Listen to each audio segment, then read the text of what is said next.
Democratic constitution in south Africa.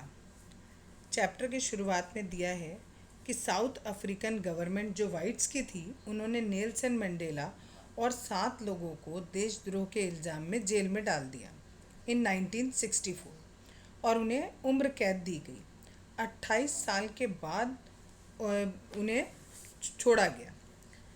Next है struggle against apartheid. ये जो नेल्सन मंडेला को जेल में डाला गया था, उन पर जो इल्ज़ाम लगाया गया था वो ये था कि उन्होंने अपार्थाइड सिस्टम के खिलाफ विद्रोह किया था। अब what is apartheid system? Apartheid system क्या होता है? ये एक ऐसा सिस्टम है जिसमें रेशियल डिस्क्रिमिनेशन होता है। रेशियल का मतलब होता है स्किन के कलर के बेसिस पर डिस्क्रिमिनेशन करना। डिस्क्रिमिनेशन मीन्स जैसे दो लोगों के बीच में किसी को ज़्यादा महत्व देना, किसी को कम महत्व देना, उसे डिस्क्रिमिनेशन कहते हैं। तो यहाँ पर अपार्थाइड सिस्टम में साउथ अफ्रीका में क्या होता था, जितने लोग वाइट्स थे वो लोग ब्लैक्स को या ब्लैक के अलावा जो और कलर्ड पीपल हुआ करते थे या फिर जो इंडियंस हुआ करते थे, उनके साथ बहुत ज़्यादा डिस्क्रिमिनेशन करते थे। जो नेटिव पीपल थे साउथ अफ्रीका के, जो नेटिव पीपल थे साउथ अफ्रीका के, वो ब्लैक्स थे इन कलर, ठीक है। और 3/4 पॉपुलेशन जो है वो ब्लैक्स की थी। कुछ वाइट्स भी थे वहाँ पर, और इसके अलावा उसमें 2 ग्रुप्स और थे जिनकी मिक्स रेस थी। एक कलर्ड थे और एक वो लोग थे जो इंडिया से आए हुए थे।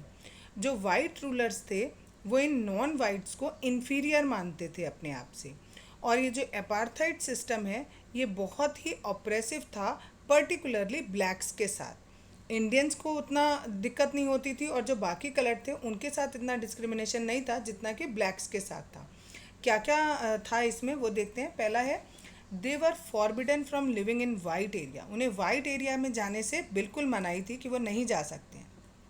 और अगर वो वाइट एरिया में किसी काम से अगर उन्हें जाना भी पड़ता था तो उनके पास एक परमिट होना चाहिए था, तभी वो उस एरिया में जा सकते थे। Trains, buses, taxis, hotels, hospitals, school, colleges, library, cinema halls, theatres, beaches, swimming pools, public toilets were also separated for whites and blacks. यानी ये सारी चीज़ें ब्लैक और वाइट के लिए अलग अलग थीं। जो भी चीज़ वाइट लोग यूज़ करते थे वो ब्लैक यूज़ नहीं कर सकते थे, और इसी को कहा गया सेग्रीगेशन। इवन जो वहाँ के चर्च थे जहाँ पर वाइट लोग वर्शिप करने के लिए जाते थे, पूजा करने के लिए जाते थे, वहाँ पर ब्लैक लोग नहीं जा सकते थे। उनको, जो ब्लैक लोग थे, उनको ना तो एसोसिएशन बनाने का अधिकार था, ना ही इस ट्रीटमेंट के प्रति प्रोटेस्ट करने का अधिकार था। 1950 से ब्लैक, कलर्ड, इंडियन ये सब फाउट कर रहे थे इस अपार्थाइड सिस्टम के अगेंस्ट में। उन्होंने कई सारे रैलियां निकाली, कई बार स्ट्राइक करी, और इन तीनों ने मिलकर ब्लैक्स ने, कलर्ड ने और इंडियंस ने मिलकर एक एसोसिएशन बनाया जिसका नाम था अफ्रीकन नेशनल कांग्रेस।